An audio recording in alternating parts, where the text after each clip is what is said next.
మన లైఫ్‌లో ఒక పర్టిక్యులర్ పర్సన్ ఉంటారు. ఎప్పుడు మనమే వాళ్ళకి ఫోన్ చేస్తుంటాం. మనమే మెసేజ్ చేస్తుంటాం. ఏదైనా కాన్వర్సేషన్ కూడా మనమే స్టార్ట్ చేస్తూ ఉంటాం. మనమే ఎప్పుడెప్పుడు వాళ్ళని కలుద్దామా? ఎప్పుడెప్పుడు ప్లాన్స్ వేసి కొద్దిగా ఎంటర్‌టైనింగ్‌గా ఒక జోష్ నింపేలాగా ఉందాము. ప్రతీది కూడా ప్రతి ఇనిషియేటివ్ మీరు ఏం తీసుకున్నా సరే అన్నీ మన వైపు నుంచే ఉంటాయి. వాళ్ళు గనక రిప్లై ఇచ్చారంటే చాలా ఆనందపడిపోతూ ఉంటాం. రిప్లై ఇవ్వకపోతే మాత్రం బహుశా బిజీగా ఉన్నాడులేమో, ఏదైనా ప్రాబ్లమ్స్‌లో ఉన్నాడేమో, లేకపోతే నేనే ఏదైనా ఎక్కువ ఎక్స్‌పెక్ట్ చేస్తున్నానేమో వీళ్ళ దగ్గర నుంచి అని చెప్పి వాళ్ళకి లేని ఎక్స్‌క్యూజెస్ కూడా అంటే వాళ్ళు చెప్పని ఎక్స్‌క్యూజెస్ కూడా మనకు మనమే చెప్పుకొని మన మనసుకి సర్ది చెప్పుకుంటూ ఉంటాం. బట్ ఎప్పుడో ఒక రోజు మనసులో ఒక చిన్న క్వెషన్ వస్తుంది. ఎప్పుడు నేనే ఎందుకు స్టార్ట్ చేయాలి? నేను కాల్ చేయకపోతే వాళ్ళు నాకసల కాల్ చేస్తారా? నేనంటూ మెసేజ్ చేయకపోతే వాళ్ళు నన్ను నిజంగానే మిస్ అవుతారా? నేను మాట్లాడడం గనుక ఆపేస్తే, "ఏమైంది? ఎందుకు మాట్లాడట్లేదు? ఎందుకు అలా డల్‌గా ఉన్నావు?" అని చెప్పి ఎప్పుడైనా ఒకసారి నన్ను అడుగుతారా?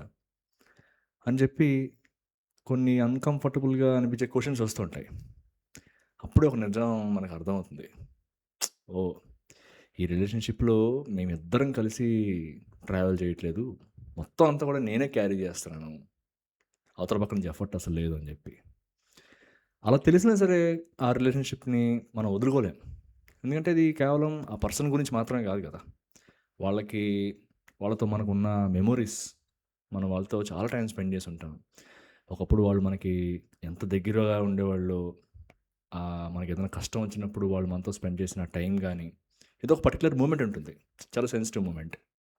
సో, వాళ్ళతో మనం కలిపి గడిపిన రోజులు గానీ, వాళ్ళతో కలిసి నవ్వుకున్న రోజులు, అవర్స్ టు అవర్స్ మాట్లాడుకున్న కాన్వర్సేషన్స్ అవ్వచ్చు, ఆర్ చిన్న చిన్న విషయాలు కూడా షేర్ చేసుకుంటూ ఉంటాం వాళ్ళతోటి. అవన్నీ గుర్తుకొస్తుంటాయి.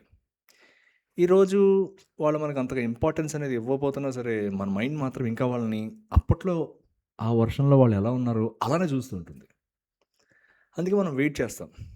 మేబీ ఇంకొద్దిగా టైం ఇచ్చారంటే నార్మల్ అయిపోతుందేమో. ఇంకొద్దిగా మేబీ నేనే కొద్దిగా తగ్గి మాట్లాడితే అంతా సెట్ అయిపోతుందేమో. ఏమో వాళ్ళ సిట్యుయేషన్ ఎలా ఉందో మనకేం తెలుసు. మేబీ కొద్దిగా రోజులు గ్యాప్ ఇచ్చామంటే మళ్ళా అంతా క్లోజ్ అయిపోతాం. మళ్ళా ఇదివరకు ఉన్నట్టే హ్యాపీగా అయిపోతాం అని చెప్పి మనకు మనమే సమాధానాలు చెప్పుకుంటూ బతికేస్తుంటాం. కానీ కొన్నిసార్లు మనకు కావాల్సింది మనకు అనిపిస్తూ ఉంటుంది. ఎప్పుడొస్తుంది ఆ సమాధానం అని చెప్పి. బట్ నా ఒపీనియన్‌లో మనకు కావాల్సింది ఆ రిలేషన్‌షిప్ కాదు.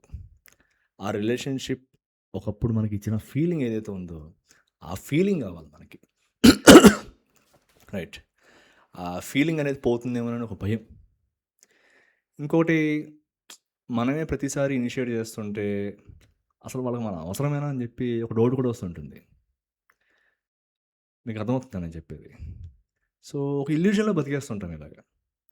కానీ మనం నిజంగా గనక ఒకసారి వెనక్కి తగ్గితే, వాళ్ళు నిజంగా మనల్ని వెతుక్కుంటూ వస్తారా లేదా? మన ప్రెజెన్స్‌ని వాళ్ళు మిస్ అవుతున్నారా లేదా? అప్పుడు మీకు తెలుస్తుంది. రైట్. కానీ ఇలా ప్రతిసారి ఏదో ఒక మెసేజ్‌కి లేట్‌గా రిప్లై ఇచ్చారనో, ఆర్ లేకపోతే ఏదో ఒక మూమెంట్‌లో వాళ్ళు సరిగ్గా మీతో మాట్లాడట్లేదనో, ఒకళ్ళని అలా కంక్లూడ్ చేయలేం మనం. ఒక ఒపీనియన్ వెంటనే ఫార్మ్ చేసుకొని ఇది అని చెప్పి చేసేయలేం. ఎందుకంటే ప్రతి ఒక్కరి లైఫ్‌లో ప్రాబ్లమ్స్ ఉంటాయి. వాళ్ళ సిట్యుయేషన్ ఏంటో మనం సరిగ్గా ఎక్స్‌పెక్ట్ చేయలేం ప్రతిసారి కూడా. కొంతమంది సరిగ్గా కమ్యూనికేట్ చేయలేరు. వాళ్ళ లవ్ గాని, ఏదైనా ఫీలింగ్స్ ఏమున్నా సరే వర్డ్స్ తోటి సరిగ్గా ఎక్స్‌ప్రెస్ చేయలేరు. చూపించలేరు వాళ్ళు. సో, ఇలాంటి సిట్యుయేషన్స్ కనుక మీకు ఎదురవుతున్నట్లయితే, మీరేదైనా ఒక పర్టిక్యులర్ ఇన్సిడెంట్‌ని కాకుండా, ఒక ప్యాటర్న్ అయితే గమనించండి. రైట్. సో, ఎప్పుడు ఎలా అంటే, మనమే మెసేజ్ చేయాలి, మనమే కాల్ చేయాలి, మనమే ఏదైనా ప్లాన్స్ అనేవి షెడ్యూల్ చేయాలి. కాన్వర్సేషన్ ఏదన్నా డల్‌గా ఉందంటే, మనమే ముందు సారీ చెప్పి స్టార్ట్ చేయాలి.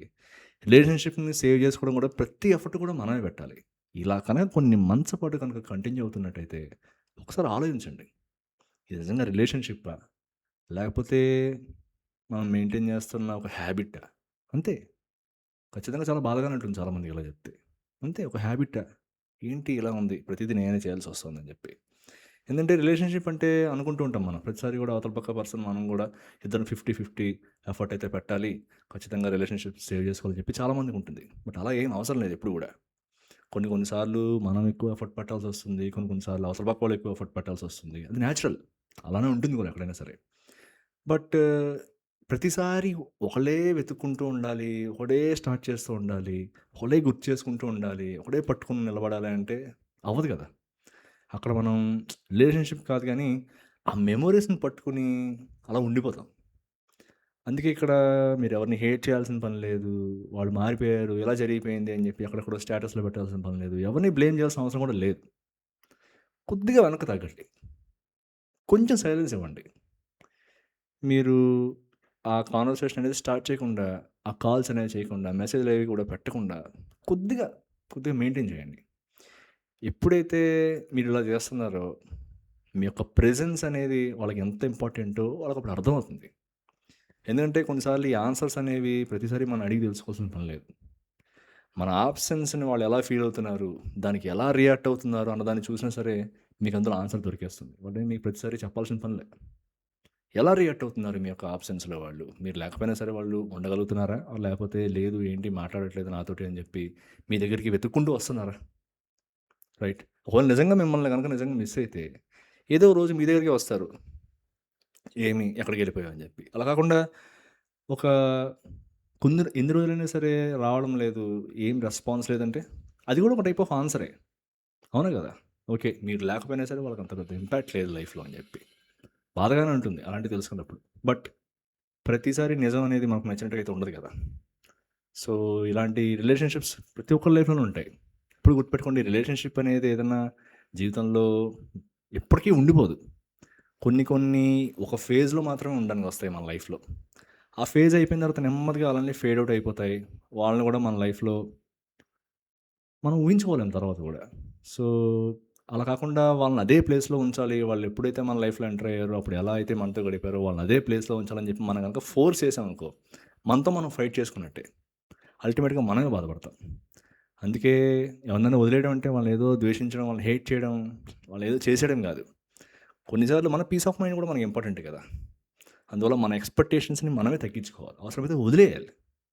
వాళ్ళ మీద ఎక్స్‌పెక్టేషన్స్ అనేవి పెట్టుకోవద్దు. ఎప్పుడైతే ఈ మనమే కాల్ చేయాల్సిన అవసరం అనేది తగ్గిపోతుందో, మన యొక్క వాల్యూని మనం ప్రూవ్ చేసుకోవాలి ప్రతిసారి కూడా. అవతల పక్క వాళ్ళ దగ్గర నేనిది, నేనిది, నేనిది అని చెప్పి. అర్థమవుతుందా? సో, అది ఎప్పుడైతే తగ్గిపోతుందో, మీ యొక్క వాల్యూ మీకు అర్థమవుతుంది. నిజంగా వాళ్ళు మీ యొక్క యాబ్సెన్స్‌ని ఫీల్ అవుతున్నారు, ఇంపాక్ట్ అవుతున్నారు అంటే వాళ్ళే వస్తారు. మీ గురించి నిజంగా కేర్ చేసేవాళ్ళైతే. అర్థమవుతుందా? వాళ్ళకి మీ యొక్క ప్రెజెన్స్ అనేది ప్రతిసారి మీరు రిమైండ్ చేయాల్సిన అవసరం లేదు. సో, నిజంగా ఇంపాక్ట్ అవుతున్నారంటే వాళ్ళే వస్తారు. అలా కాకుండా లేదులే హమ్మయ్య! వీడు మెసేజ్ చేయడం మానేశాడు. మొత్తానికి పట్టించుకోవట్లేదు ఇంకా. మనం ప్రశాంతంగా ఉన్నాం అనుకుంటే ఆన్సర్ మీకొచ్చేసినట్టే. సో, ప్రతి జీవితంలోనూ కూడా ఇలాంటి రిలేషన్‌షిప్స్ అనేవి ఉంటాయి. కొంతమంది వీటిని సాగదీస్తూ అందులోనే ఉండిపోతూ ఎప్పటికైనా జీవితం మారకపోదా అని చెప్పి వెయిట్ చేస్తూ ఉంటారు. సో, మీకు అలాంటి రిలేషన్‌షిప్ ఏమైనా ఉందా? మీరు అలాంటిదేమైనా ఫేస్ చేసారా? ఫేస్ చేసుంటే అందులో నుంచి ఎలా బయటపడ్డారు? అదైతే కామెంట్‌లో మెన్షన్ చేయడానికైతే ట్రై చేయండి. సో, మరో వీడియోలో మళ్ళీ కలుసుకుందాం. అంతవరకు take care and please subscribe to this channel. By.